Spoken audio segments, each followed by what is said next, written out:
Stay away from that guy, sweetheart. He's trouble you don't want any part of. That's what I heard someone whisper, one of those warnings folks throw out when they're scared of a man they don't understand. But she didn't even hesitate. She just said, in this calm little voice, that maybe what he really needed was someone brave enough to hear him out.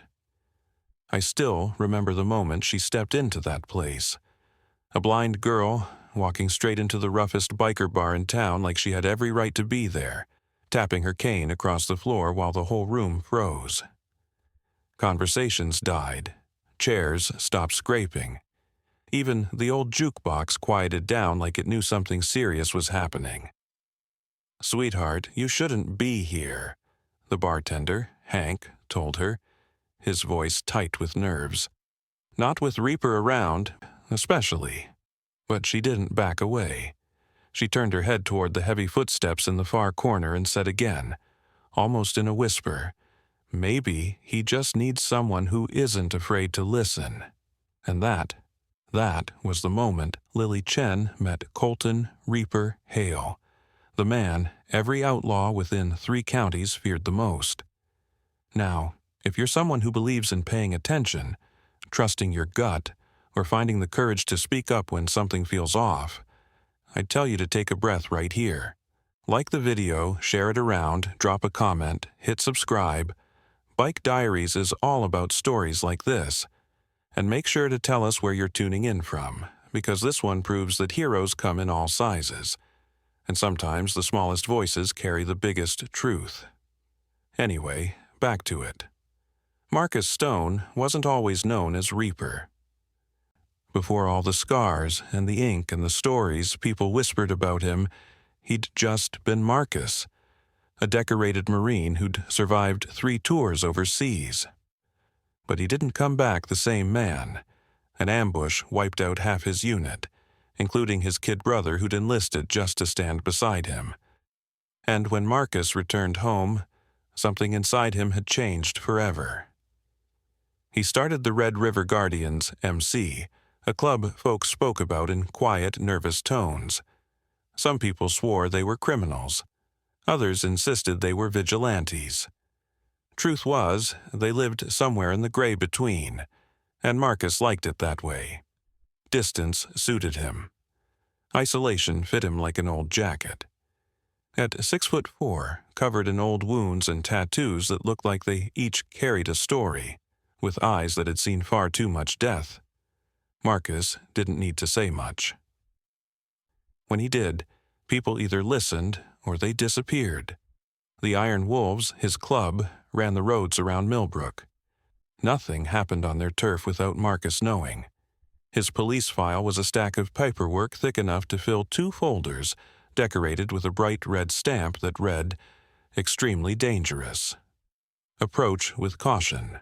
Every day he parked himself in the same corner of their bar, the last stop, nursing cheap whiskey and staring at the door with eyes that had long quit hoping. Regular folks avoided the place completely. Even cops walked in only with backup posted outside. Rumors followed him everywhere. Some said he killed a man with his bare hands for hitting a woman. Others claimed he burned down a drug house while the dealers were still inside.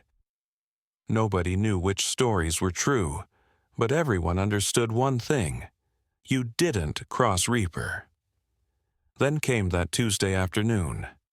The door chimed, and in walked a young blind woman tapping her white cane. Grace Chen.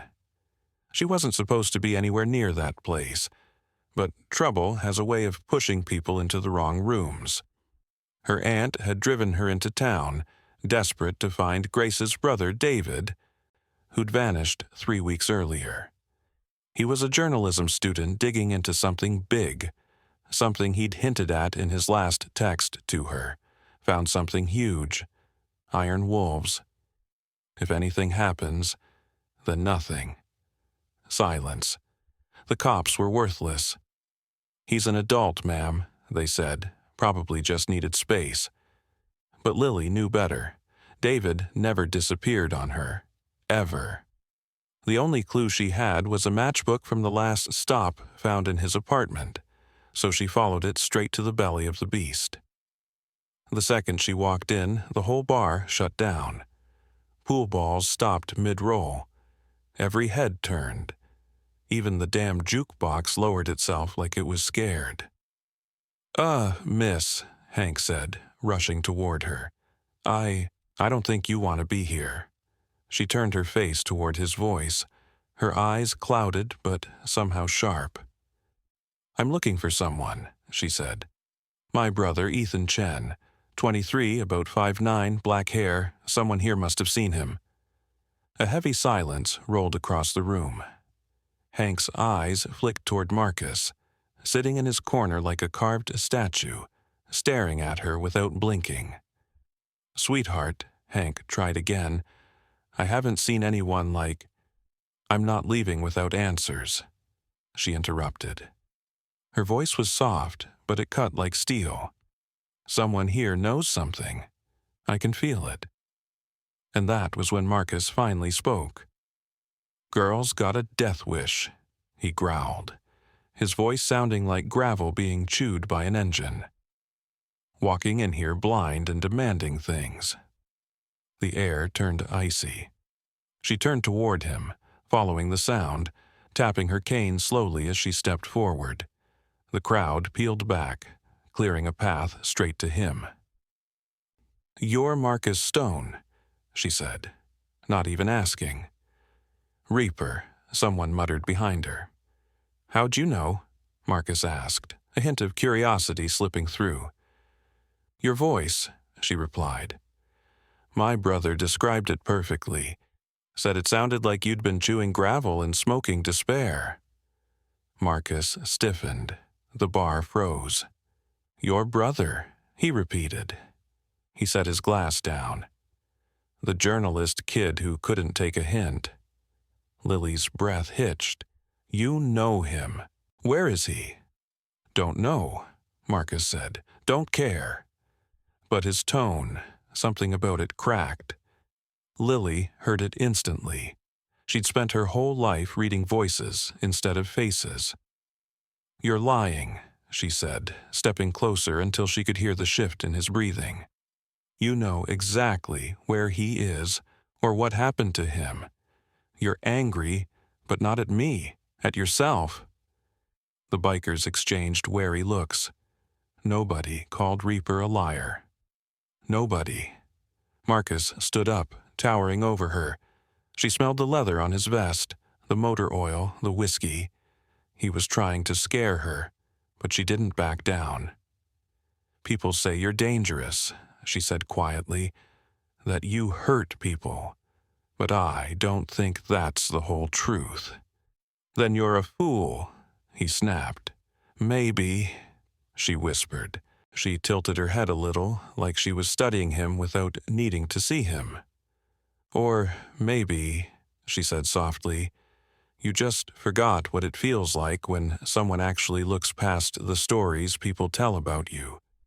Then she added something that made the entire bar shift. "David told me one last thing before he disappeared.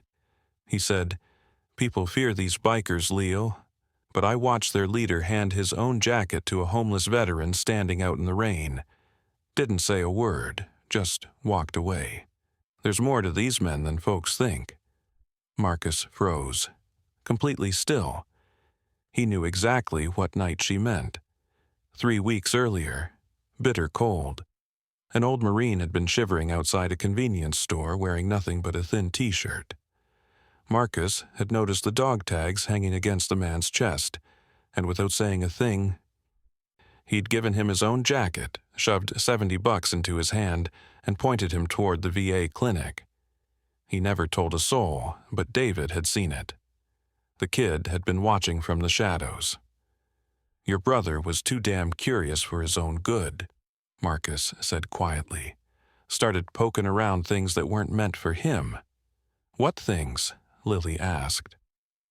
Marcus didn't answer right away. He looked like he was fighting with himself, weighing what he could say.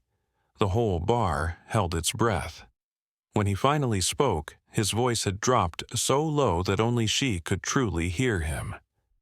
Dirty cops, destroyed evidence, missing people nobody bothers to look for. He paused, jaw tight. Your brother found a link between the police chief and 3 disappearances the town never solved. Kids from the reservation, poor families, folks no one gives a damn about. Another long pause. Except us, and except your brother. Lily's knuckles whitened around her cane. Where is he? In a safe house, Marcus told her. 2 towns over. We've been keeping him hidden while we gather everything we need. Kid wouldn't quit digging, even when they threatened him. So we pulled him out before the cops could make him vanish like the others. Marcus exhaled slowly, almost like the weight of the truth was wearing him down. He's been calling that number you text him from, Marcus added, but you never picked up. Lily's eyes shimmered as tears spilled down her cheeks. My phone. Someone stole it 2 weeks ago. I thought... Her voice cracked. I thought he'd left me. That he didn't care. Marcus shook his head. That kid never shuts up about you. My sister this, my sister that. Drives my guys insane. Total pain in the ass, honestly. But despite the words, his tone had softened. The ice around him was melting. How'd you even find this place? He asked. The matchbook in his room, Lily said. I had someone read it to me. Then I made my aunt drive me here. She gave a tiny laugh. She's still in the car, probably scared out of her mind. For the first time that day, Marcus actually chuckled. A deep, rough sound that startled half the bar. Smart lady, he said. This ain't exactly a church picnic. Can I see him? Lily asked gently. My brother. Marcus studied her for a moment. This blind girl who walked into his bar like she owned it, who called him a liar without blinking, who somehow saw straight through the armor he'd spent years building. Hank, Marcus said, nodding. Get her some water. She's shaken. He pulled out his phone. I'll make the call. While they waited, Lily sat down at Marcus's table. It was something no one in their right mind would have done an hour earlier. The bikers watched from a distance, still trying to figure out what the hell had just happened. Why do they call you Reaper? Lily asked quietly. Marcus took a slow drink. Because I settle debts with people who hurt others, he said, and I don't negotiate. Another pause. Your brother ain't the first one we've protected, he added. Won't be the last. This town's rotten, and the folks wearing the badges are part of the rot. So, you're the law instead? She asked. We're what's left when the law stops doing its job. He took another swallow of whiskey. And don't you dare paint us like heroes, he muttered. We've done things that'd keep you awake at night. Everyone carries regrets, Lily whispered. David told me you lost your brother. I'm sorry. Marcus's fingers tightened around his glass until his knuckles popped. How'd he know that? He didn't, she said. I guessed. I can hear it every time you talk about protecting someone. You couldn't save him. So now you try to save everyone else. She reached out, her hand brushing his arm. But you've spent so long being the scary one. You forgot you could be anything else. For the first time in longer than he cared to admit, Marcus felt something shift inside his chest, almost like a crack running through a wall he'd spent years building. This blind girl, with her steady voice and quiet kind of bravery, had walked straight into his world and somehow seen him clearer than anyone with perfect eyesight ever had. Your brother's safe, he finally said, the words slow, almost careful. You have my word. I believe you, Lily replied. You shouldn't, he muttered. You don't know me. I know enough, she said gently. She smiled then, small but real. I know you're not half as dangerous as you want everyone to think. I know you care more than you pretend. And I know you're tired of carrying all that anger around by yourself." Marcus just stared at her, stunned. She'd managed to do what cops, rival gangs, and even federal agents couldn't. She'd made him open up. "Your brother's lucky to have you," he said quietly. "And those people you protect," Lily answered, "whether you admit it or not, they're lucky to have you too." An hour later, Marcus was behind the wheel of his truck, personally driving Lily and her aunt to the safe house. When the door opened and David saw his sister standing there, he practically collapsed into her arms, clinging to her like a lifeline. "I'm sorry, Leo. I'm so sorry," he sobbed. "I tried calling." "I know," she whispered, holding him tight. "I know now." "You okay?" she asked. "Yeah, Reaper and his guys, they saved my life." Marcus lingered in the doorway, clearly uncomfortable with the gratitude being thrown his way. "You did the hard part," Marcus told him. "You dug when everyone else looked away. Now we finish it." And they did. 2 weeks later, with David's evidence and the statements from 3 people the Iron Wolves had been hiding, the police chief was arrested. 2 crooked officers went down with him. The missing persons cases finally got the attention they deserved, but something else happened, something nobody saw coming. Lily started showing up at the last stop. At first, she came for David, who was documenting everything for his story. But even after David headed back to school, she kept coming. She'd sit at the bar, talking with Hank, asking the bikers about their lives, not treating them like monsters or threats, just men. And Marcus found himself watching the door more often, waiting for the sound of her cane tapping across the floor. Every Tuesday she'd walk in and joke, "Reaper, are you brooding in your corner again?" "It's what I'm best at," he'd answer, though there'd be a hint of a smile he tried hard to hide. On slow afternoons, she started playing books on tape, stories about redemption, broken people, second chances, and finding your way back when life lost its map. The bikers pretended they didn't care, but they listened. Every damn word. One evening, Lily surprised him with a question. "Why do you still act so tough? Everyone here already knows you're more than the reputation." "Reputation keeps people in line," Marcus said. "Fear keeps trouble at arm's length." "Or maybe," she said softly, "you're scared that if you're not Reaper, the man everyone fears, you'll have to be Marcus, the man who lost his brother, and that hurts too much." Marcus didn't speak for a long time. "Then you see too much," he whispered, "for someone who can't see." "I see what matters," she replied. "I see you." 6 months after that first meeting, the Iron Wolves still ran their territory. But something in the way they operated had changed. They launched a program to help homeless veterans. They partnered with the youth center on the reservation. People in trouble, people the cops ignored, started calling the Iron Wolves for help. And Marcus, still Reaper to most, discovered that being feared and being good didn't cancel each other out. Sometimes the strongest protectors were the ones who'd lost the most. Sometimes the man hiding in the shadows could also be the guy who handed his jacket to a stranger in the rain. On Lily's birthday, Marcus showed up with a cardboard box that barked. "What's this?" Lily asked, startled. "A German shepherd pup," he said. "Guide dog in training. Owes me a favor, the guy who runs the program. He starts real training in a couple months, but till then, he's yours. You get to socialize him."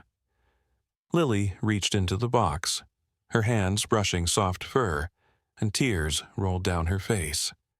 "Marcus Stone, are you going soft on me?" she teased. "Don't tell anybody," he muttered. "It'll ruin my reputation." But he was smiling. really smiling for the first time in years. She named the puppy Ranger, and every Tuesday Marcus picked them up, the blind girl, her guide dog in training, and the dangerous biker learning what it felt like to finally be seen. If this story means something to you, take a second to like, share, and subscribe to Bike Diaries. We tell stories that prove heroes don't all look the same, that courage comes in every size, and that the quietest voices often say the most important things. And drop a comment. Have you ever noticed something others missed? Your story might matter more than you think. One evening, they sat outside the last stop.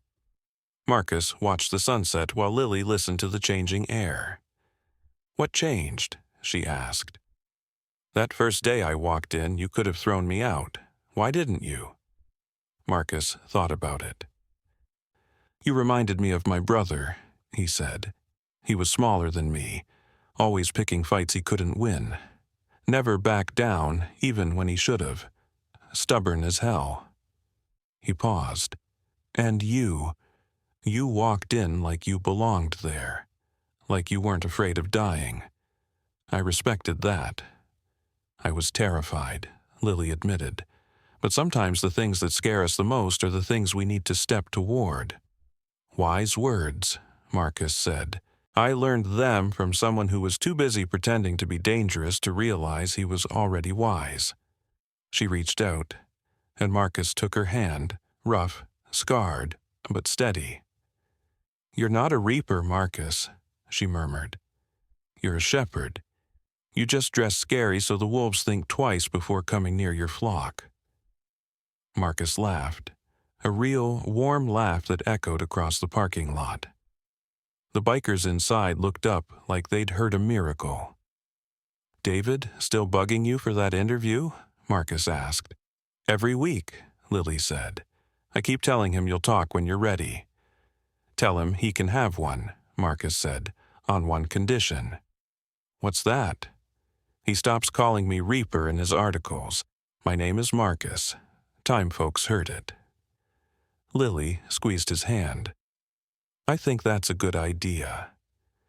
As the sun dipped behind Milbrook, a blind girl and a man the world thought was dangerous sat together in easy silence.